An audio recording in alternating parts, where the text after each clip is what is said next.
அண்மைச்செய்தி விக்கிரவாண்டி தொகுதி இடைத்தேர்தலுக்கான தற்போதைய நிலவரங்களை பார்த்து வருகிறோம். விக்கிரவாண்டி இடைத்தேர்தலில் வாக்கு எண்ணிக்கை விறுவிறுப்படைந்திருக்கக்கூடிய சூழ்நிலையில் திமுக வேட்பாளர் அன்னியூர் சிவா 18,620 வாக்குகள் பெற்று தொடர்ந்து முன்னிலையில் இருக்கிறார் என்கின்ற அண்மைச்செய்தியை நாம் பார்க்க முடிகிறது. பாமக வேட்பாளர் சி அன்புமணி 8,776 வாக்குகளும், நாம் தமிழர் கட்சியுடைய வேட்பாளர் டாக்டர் அபிநயா 3வது இடத்திலும் இருக்கிறார் என்பதுதான் தற்போதைய அண்மை செய்தியாக நாம் பார்க்க வேண்டியிருக்கிறது. இதில் இன்னும் 18,620 வாக்குகள் பெற்று திமுக வேட்பாளர் முன்னிலை பெற்று வருகிறார். விவரங்களை செய்தியாளர் அக்பர் வழங்கிட கேட்கலாம். அக்பர், இப்ப 18,620 வாக்குகள் பெற்று முன்னிலை இருக்கக்கூடிய சொன்னது டிஃபரன்ஸ் ஜாஸ்தி ஆகிட்டு இருக்கு. இப்பதான் 2வது சுற்று எண்ணப்படுகிறது அப்படிங்கிறது நமக்கு தகவல் வருது. இப்போ இருக்கக்கூடிய சூழல் என்ன? வணக்கம் கோபால். விக்கிரவாண்டி வாக்குப்பதிவு தற்போது விறுவிறுப்பாக நடைபெற்று வருகிறது. இதில் திமுக வேட்பாளர் அன்னியூர் சிவா 18,620 வாக்குகள் பெற்றுள்ளார். பாமக வேட்பாளர் அன்புமணி 8,776 வாக்குகள் பெற்றுள்ளார்.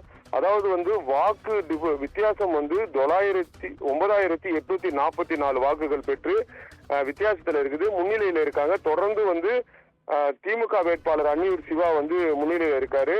விழுப்புரம் மாவட்டம் விக்கிரவாண்டி சட்டமன்ற தொகுதிக்கான இடைத்தேர்தல் வாக்குப்பதிவு கடந்த 10ஆம் தேதி நடைபெற்றது.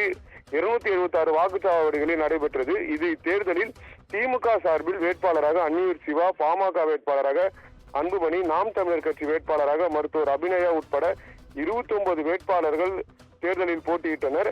இத்தேர்தலில் இந்த தேர்தலுக்கான வாக்குப்பதிவு நிறைவடைந்து இன்று அதன் வாக்கு எண்ணிக்கையானது நடைபெற்று வருகிறது. வாக்கு எண்ணிக்கை காலை துவங்கியது முதல் தொடர்ந்து திமுக வேட்பாளர் அன்னியூர் சிவா முன்னிலை வகித்து வருகிறார். முன்னதாக தபால் வாக்குப்பதிவு எண்ணும் பொழுது பாமக மற்றும் நாம் தமிழர் திமுகவினருக்கு இடையே வாக்குவாதம் ஏற்பட்டது. இதன் காரணமாக அங்கு சலசலப்பு ஏற்பட்டது. அதனைத் தொடர்ந்து திமுக வேட்பாளர் அன்னியூர் சிவா முன்னிலை பெற்று வரும் நிலையில் பாமகவினருக்கும் திமுகவினருக்கும் இடையே தற்பொழுது கடும் வாக்குவாதம் ஏற்பட்டது. இந்நிலையில் இப்ப 3வது சுற்று வாக்குப்பதிவு துவங்கி நடைபெற்று வருகிறது. இதில் திமுக வேட்பாளர் அன்னியூர் சிவா 18,620 வாக்குகளும், பாமக வேட்பாளர் அன்புமணி 8,776 வாக்குகளும் பெற்றுள்ளார். நாம் தமிழர் கட்சி வேட்பாளர் அபிநயா 1,117 வாக்குகளும் பெற்றுள்ளனர். திமுக வேட்பாளர் அன்னியூர் சிவா 9,844 வாக்குகள் பெற்று முன்னிலையில் தொடர்ந்து இருந்து வருகிறார்.